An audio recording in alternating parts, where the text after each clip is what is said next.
Muitos salmos na palavra de Deus foram compostos em formatos de louvores ao Senhor.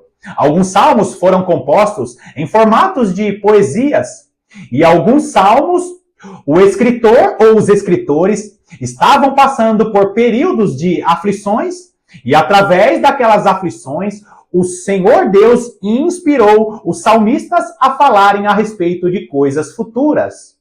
E nós vamos encontrar alguns salmos que nós poderíamos chamar de salmos proféticos, que falam a respeito de coisas futuras e falam a respeito de situações que a igreja viverá nos últimos dias. É por isso que nós estamos meditando em Salmos capítulo 110, aonde nós encontramos pérolas preciosas da palavra de Deus que nos apontam acerca do que Jesus Cristo fez, realizou na cruz do Calvário, o que ele proporcionou à igreja, a conexão superior que Jesus Cristo proporcionou à igreja, que é o sacerdócio eterno segundo a ordem de Melquisedeque. Meus amados irmãos, não perca os próximos vídeos dessa série, porque nós vamos falar mais acerca dessa ordem superior, dessa conexão superior que o povo de Deus terá com o seu Criador, e falaremos também acerca de situações que vão acontecer nos últimos dias. Obrigado mais uma vez pela sua companhia, seja muito bem-vindo a mais essa meditação do canal A Lâmpada para os Meus Pés.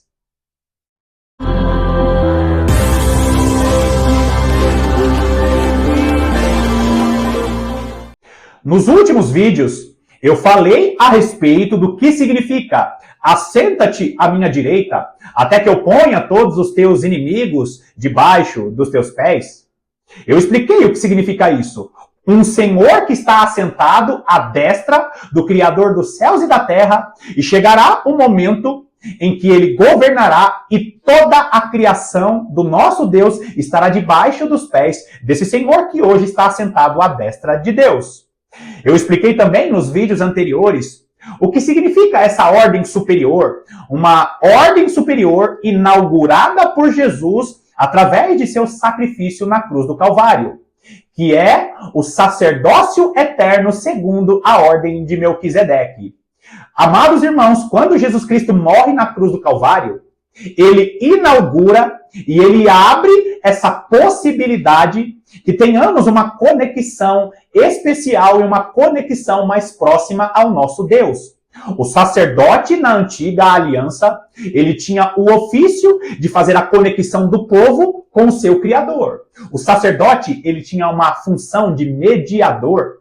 E quando Jesus Cristo morre na cruz do Calvário, se colocando como mediador, ele que é divino, ele que é de eternidade a eternidade, ele nos proporcionou a possibilidade de fazer parte dessa conexão superior que ele tem com o nosso Deus. Então Jesus Cristo morre na cruz do Calvário e esse sacerdócio eterno, segundo a ordem de Melquisedeque, é a conexão que a igreja terá com Deus, que é uma conexão próxima, que é uma conexão superior, para que no reino milenar a igreja seja os portais eternos para conduzir as nações até o nosso Deus. E se você não entende isso que eu estou falando agora, por favor, assista aos vídeos anteriores para que você continue conosco aqui nesse vídeo e se alegre com essas revelações profundíssimas que estão na palavra de Deus. Agora, vai lá comigo em Salmos capítulo 110. Salmos capítulo 110, nós vamos ler a partir do versículo 5 hoje. Não esqueça, esse vídeo é um vídeo continuação. Nós vamos meditar em todos os versículos de Salmos capítulo 110, por isso você precisa assistir os vídeos anteriores. Salmos capítulo 110, versículo 5 diz assim: O Senhor, à tua direita, no dia da sua ira, esmagará os reis. Queridos irmãos, o primeiro vídeo dessa série, eu falei a respeito desse Senhor. Assenta-te à minha direita.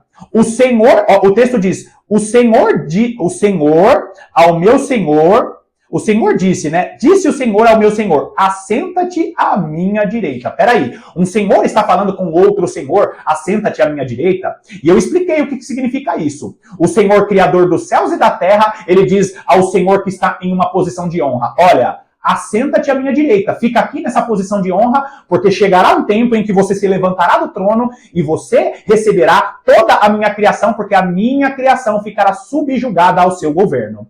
Um Senhor superior, criador de todas as coisas, está dizendo para um outro Senhor: olha, fica aqui assentado à minha direita.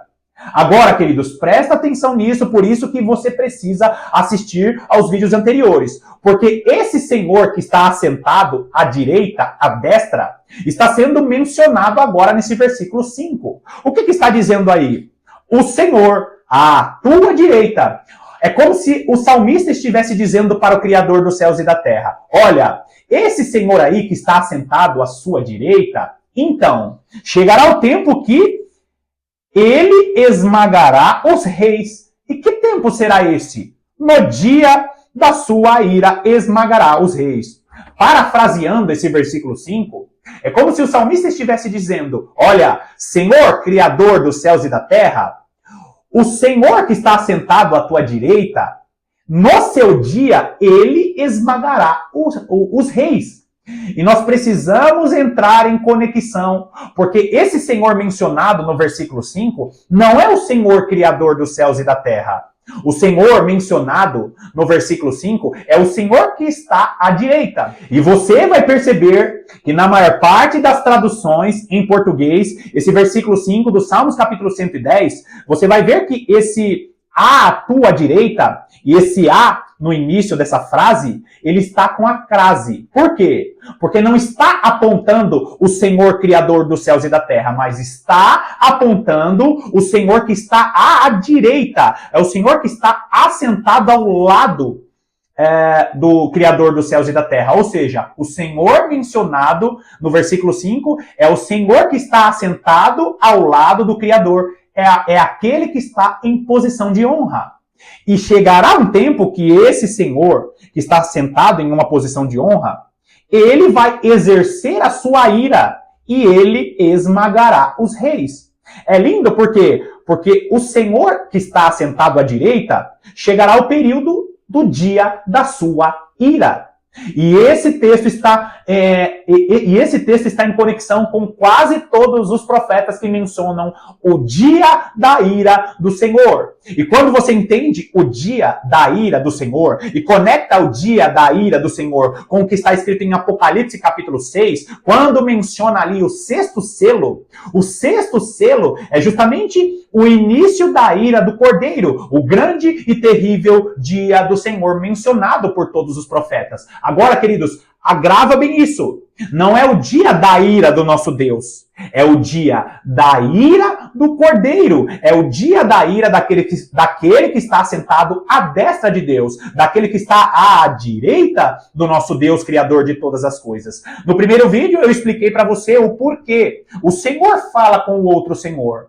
Só que quando Jesus Cristo voltar para arrebatar a igreja, se iniciará o grande e terrível dia do Senhor, que é o dia da ira do Cordeiro e que é o dia que ele esmagará a cabeça dos reis que são inimigos do nosso Deus em toda a terra.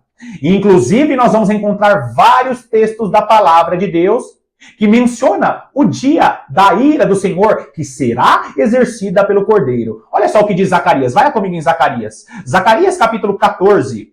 Zacarias capítulo 14. Nós vamos ler dos versículos 1 a 5 primeiro, e o versículo 1 diz assim: eis que vem o dia do Senhor, em que os teus despojos se repartirão no meio de ti. O que está mencionando nesse versículo 1? Eis que vem o dia do Senhor. Então Zacarias não está falando a respeito de nenhum dia mais. Zacarias não está mencionando, ele está mencionando o quê? O dia do Senhor. E aí nos versículos seguintes, ele começa a dar características do que o que vai ocorrer no dia do Senhor. Olha o que vai ocorrer. Versículo 2. Porque eu ajuntarei todas as nações para a peleja contra Jerusalém. Pergunta, queridos. Quantas nações estão dizendo aqui? Todas as nações. Você vai ver, nós já estamos vendo isso ao redor do mundo. Um discurso das nações contra Israel. Por quê, queridos? Porque o ápice da grande tribulação será naquela região. o grande e terrível dia do Senhor, a ira do nosso Deus, começará na grande tribulação. Só que o ápice da ira, que será o momento em que o Cordeiro apontará a sua acusação para as nações, vai acontecer somente quando Jesus voltar. Mas presta atenção nisso, porque eu ajuntarei todas as nações para a peleja contra Jerusalém. E a cidade será tomada, e as casas serão saqueadas, e as mulheres forçadas. Metade da cidade sairá para o cativeiro, mas o restante do povo não será expulso da cidade. Agora grava bem isso que eu estou dizendo. Aqueles que são preteristas, aqueles que têm doutrinas, que não acreditam no reino milenar, que não acreditam no período da ira, eles vão dizer que esse texto não está falando a respeito do momento em que Jesus Cristo voltar para julgar as nações. Só que você não vai conseguir encaixar esse texto de Zacarias em nenhum momento da história passada. Você não vai conseguir. Por quê, queridos? Porque esse é um texto futuro. Esse é um texto profético. Ainda que você mencione o cativeiro babilônico, Zacarias, ele está profetizando em um período em que o cativeiro babilônico já tinha ocorrido. Então, está falando a respeito em um momento em que Jerusalém será tomada no período da grande tribulação. E Deus estará proporcionando todas essas coisas. O versículo 2, ele começa a dar detalhes sobre as mulheres forçadas, sobre metade da cidade saindo para o cativeiro. E o povo não será expulso da cidade justamente porque em Jerusalém tem uma promessa futura para o reino milenar do nosso Salvador. Agora, olha o versículo 3. Então sairá o Senhor e pelejará contra essas nações, como pelejou no dia da batalha. Pergunta, se esse texto não fala a respeito desse período dos últimos dias, significa que o Senhor saiu para pelejar e perdeu. Porque o Senhor Deus, quando ele sai para pelejar, ele não perde, ele não sofre derrota. Esse versículo 3 está nos mostrando que será o dia em que o Senhor se levantará para pelejar. E quando o Senhor se levanta para pelejar, ele vence. Está mencionando o dia da ira do Cordeiro, o grande e terrível dia do Senhor, quando o Senhor se levantará para pelejar contra as nações. Agora, olha o versículo 4. Naquele dia estarão os seus pés sobre o Monte das Oliveiras, que está defronte de Jerusalém, para o Oriente. O Monte das Oliveiras será fendido pelo meio, para o Oriente e para o Ocidente, e haverá um vale muito grande. Metade do monte se apartará para o norte, e a outra metade para o sul. O que está dizendo? Que chegará o tempo em que o nosso Senhor estará com seus pés sobre o Monte das Oliveiras. Muitos vão dizer que foi o momento em que Jesus morre na cruz do Calvário, o momento em que ele se coloca ali no Monte das Oliveiras, ou os momentos em que ele pregou a palavra, tentando simbolizar um texto que é literal. Só que, meus amados irmãos, olha as características. Mudança geográfica. Vai ocorrer uma mudança geográfica. Vários profetas mencionam. No grande e terrível dia do Senhor, vai ocorrer terremotos e o planeta Terra sofrerá mudanças geográficas. Inclusive aquela região de Israel, nós vamos ver várias regiões ali em Jerusalém, em Israel, que sofrerão mudanças geográficas por causa dos terremotos promovidos por conta do retorno do nosso Senhor. Quando Jesus Cristo voltar, ele estará com seus pés sobre o Monte das Oliveiras. Agora, olha o versículo 5. Fugirei pelo vale dos meus montes, porque o vale dos montes chegará até Azal. Sim, fugireis como fugistes do terremoto nos dias de Uzias, rei de Judá. Então virá o Senhor, meu Deus, e todos os santos com ele. Meus irmãos, olha que conexão importantíssima. Em que momento o Senhor Deus retornou para Jerusalém com seus santos junto com eles? Em nenhum momento da história. Por quê? Porque está falando a respeito do arrebatamento da igreja e quando Jesus Cristo volta para cumprir a ira do Cordeiro com os seus santos. Não é o momento depois da grande tribulação. Aliás, não é o momento em que a igreja estará nas bodas do Cordeiro.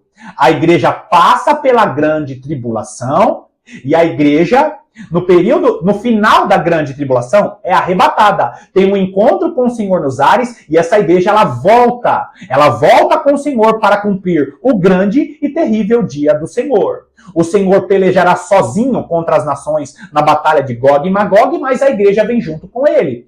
Você sabe quem é a igreja retornando com o Senhor? É a igreja que está sendo mencionada em Joel capítulo 2. O grande exército do Senhor que pula muros, que assalta cidades, aquele grande exército mencionado em Joel capítulo 2. O grande exército que ressuscita no vale de ossos secos. Você sabia que Ezequiel capítulo 37 menciona o vale de ossos secos é a ressurreição dos mortos? É o que acontece quando há a união da casa de Efraim com a casa de Judá? A ressurreição daquele vale de ossos secos é a ressurreição promovida por Jesus Cristo quando ele morre na cruz do Calvário. Então, meus amados irmãos, aquele exército que ressuscita no vale de ossos secos é a igreja. É a igreja de Jesus Cristo que estará o quê? Sendo ressurreta. Ela tem um encontro com o Senhor nos ares e ela volta. Os santos do Senhor voltam com os santos do Senhor voltam com o seu Senhor para cumprir todos os feitos antes do início do reinado de Cristo aqui nessa terra.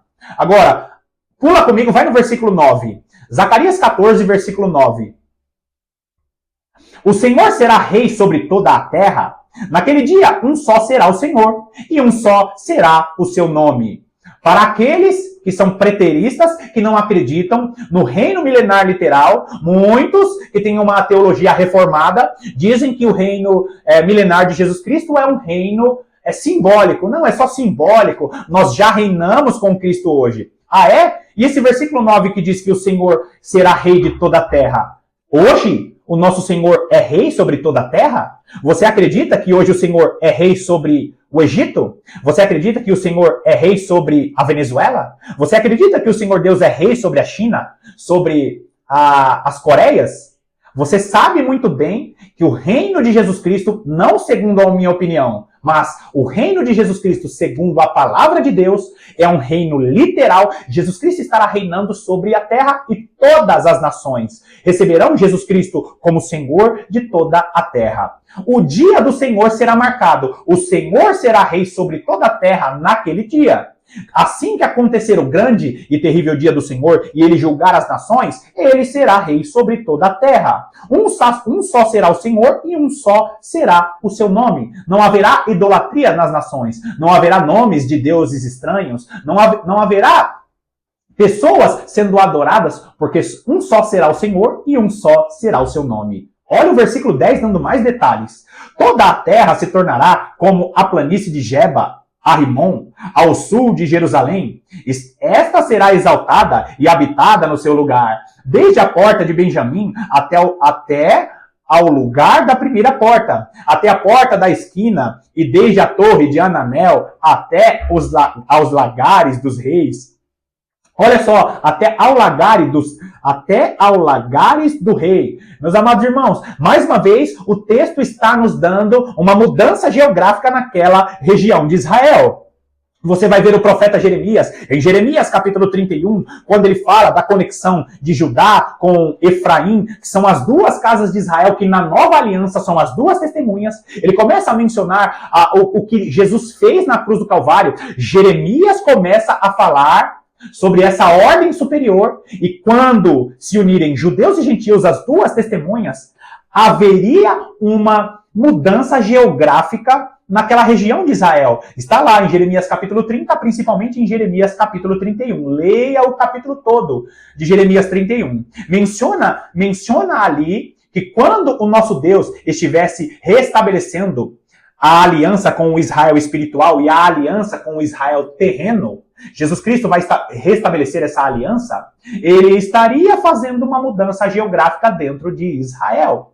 Inclusive, o Israel terreno será mudado porque Jesus Cristo reinará dali sobre todas as nações. Não é uma opinião minha, não é uma teologia nova. Miqueias vai profetizar isso, Sofonias vai profetizar isso, Malaquias vai profetizar isso, Isaías, em quase todo o livro, vai profetizar sobre o reinado do Messias aqui nessa terra. Você terá acesso, você como sacerdócio eterno, terá acesso às regiões celestiais, mas como reis, nós somos sacerdotes e nós somos reis. Reis e sacerdotes. Por que sacerdotes? Por causa da conexão que nós promoveremos da terra com o nosso Deus. E por que nós seremos reis? Porque nós estaremos aqui nessa terra, governando com Jesus Cristo sobre as nações. Basta ler os profetas. Os profetas mencionam essas bênçãos maravilhosas. Agora, mudança geográfica ocorrerá naquela região de Israel. É o que está dizendo o versículo 10.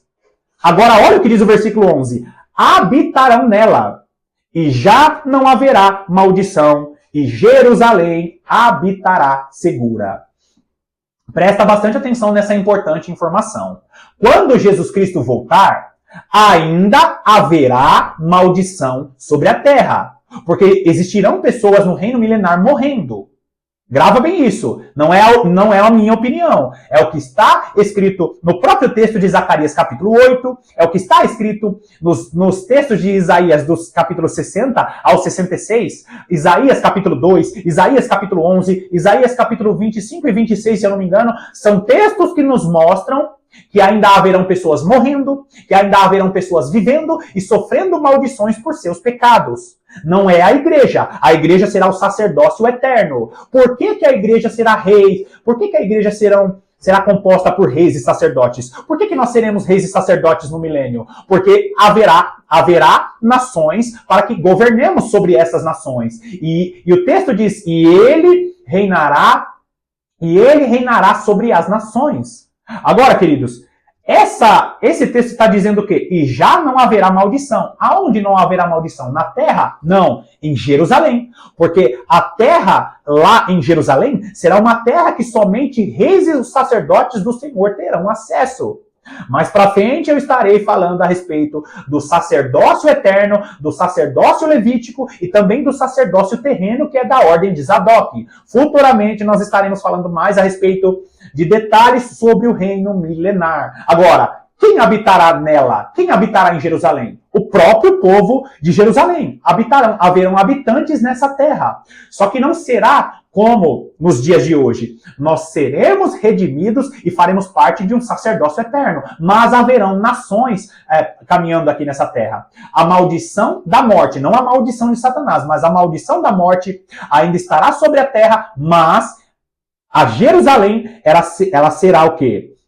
Habitará segura. Pergunta, queridos, para aqueles que são preteristas que não acreditam no reino milenar. Essa Jerusalém habitada e segura, já que Jesus fez todas essas coisas e nós já estamos vivendo o reino milenar, então a Jerusalém que nós conhecemos hoje, ela já habita segura?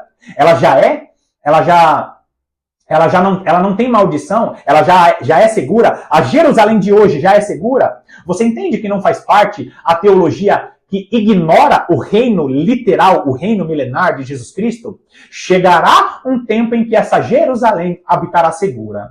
Então, quando nós olhamos para esse salmo precioso, nós precisamos ter em mente que chegará um tempo que aquele Senhor que estará assentado à direita, ele é um Senhor que vai cumprir a ira dele.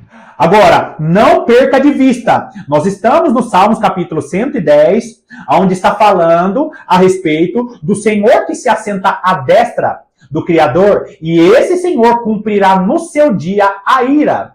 Vai lá comigo em Isaías capítulo 63. Isaías capítulo 63, nós vamos ler dos versículos 1 a 4, e o versículo 1 diz assim: Quem é este que vem de Edom, de Bosra, com vestes de vivas cores, que é glorioso em sua vestidura, que marcha na plenitude de sua força? Quem é esse que marcha na plenitude de sua força? E olha as regiões mencionadas nesse versículo 1. Está falando sobre Edom.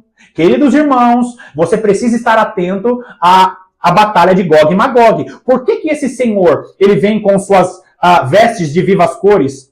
Por que esse Senhor ele vem com essas vestes manchadas de sangue? E você já vai ver isso. Por que ele vem de Edom? Porque o anticristo ele vem de Edom. O anticristo ele vem da mistura de Ismael com Edom, e você sabe muito bem de onde vem o anticristo. O anticristo não vem de um ressurgimento do Império Romano. O anticristo não vem de um ressurgimento apenas da reunião das nações. Ele vem de Edom. Ele vem de Bosra. O que é isso? Está apontando o Messias glorioso, aquele que vem de Bosra, vestido com um vestimento, e ele vem marchando na plenitude da sua força. Olha só, ainda o versículo 1 continua. É como se esse Senhor ele estivesse dando essa resposta. Sou eu que falo em justiça, poderoso para salvar. Quem que é esse que vem trazendo a sua justiça? Quem é esse que vem vestido de vestes de vivas cores? Olha o versículo 2. Porque está vermelho o traje e as tuas vestes como a daquele que pisa uvas no lagar? Alguns teólogos vão dizer que esse texto está dizendo que é Jesus Cristo que vem com o traje vermelho por causa de sua morte na cruz do Calvário. E não é isso, queridos. O próprio versículo 2 explica por que o traje dele está de vermelho. É como aquele que pisa uva no lagar. Quando você vai para Apocalipse, capítulo 14, ali está mencionando o momento em que o cordeiro pisa as nações no lagar de sua ira. As vestimentas do nosso Senhor está manchada de vermelho, o traje está manchado de vermelho, porque ele vai pisar as nações no lagar de sua ira. Aquele Senhor que está hoje assentado à destra, aquele que está hoje em uma posição de honra, para que todas as nações sejam subjugadas, ele virá, arrebatará a sua igreja e ele vai cumprir a ira do Cordeiro aqui nessa terra. É por isso que as vestes estão manchadas de vermelho, é por isso que o traje está de cor vermelha. Porque ele vai cumprir o que está escrito no o pisar do lagar de sua ira. Meus amados irmãos, eu não tenho tempo para falar aqui, inclusive o vídeo já ficou longo. Mas quando você olha para o cumprimento profético das 7 festas do Senhor, e você vai para a festa dos tabernáculos, quando você olha para todas as festas e você olha para a festa dos tabernáculos, você vê justamente no cumprimento da festa dos tabernáculos, você vê o que os israelitas, eles celebravam na antiga aliança, era a sombra da verdadeira festa dos tabernáculos que nós vamos celebrar no milênio. E para que isso aconteça, Jesus Cristo vai pisar o lagar, vai pisar as nações no lagar de sua ira. As uvas eram pisadas na festa dos tabernáculos e de maneira profética estava apontando para o pisar do lagar da ira do Cordeiro. Então, queridos, quando nós vemos esse que estará com suas vestes manchadas de vermelho, é justamente por causa de pisar as nações no lagar de sua ira. E nós vamos ver vários textos nos apontando que será um dia terrível para a maior parte das nações da terra. Por quê? Porque chegará ao ponto, e o texto até fala, que subirá tanto sangue que chegará até os freios dos cavalos, será uma extensão vasta por causa dessa guerra que vai acontecer, que é justamente o efeito da batalha de Gog e de Magog. Então, ele está com esse traje vestido de vermelho. Olha o versículo 3. O lagar eu o pisei sozinho, e dos povos nenhum homem se achava comigo. Pisei as uvas na minha ira, no meu furor. As esmaguei, e o seu sangue me salpicou as vestes e me manchou o traje todo. Fazendo referência a esse texto que eu mencionei, Apocalipse capítulo 19. Agora olha só o versículo 4. Porque o dia da vingança me estava no coração, e o ano dos meus redimidos é chegado. Que ano é o ano dos redimidos? É quando o Senhor que está à direita hoje, em uma posição de honra, ele vai se levantar, vai completar a expiação, vai trazer a expiação completa. Os que são crentes em Jesus Cristo terão seus corpos redimidos. Nós voltaremos para o Senhor. Por quê? Porque o ano da remissão, o ano aceitável do Senhor, que é esse ano de redimir os escolhidos do Senhor, é o ano em que a igreja voltará com seus corpos redimidos para cumprir a ira do Cordeiro aqui nessa terra. Ele diz o quê? Que ele cumprirá essa ira sozinho, só que a igreja será ferramenta para ajudar a recolher as nações. E mais para frente eu vou estar falando a respeito disso. Então, meus amados, volta lá comigo em Salmos capítulo 110, o versículo 4 diz o quê? O versículo 4 fala, aliás, o versículo 5, perdão. O versículo 5 ele diz o quê?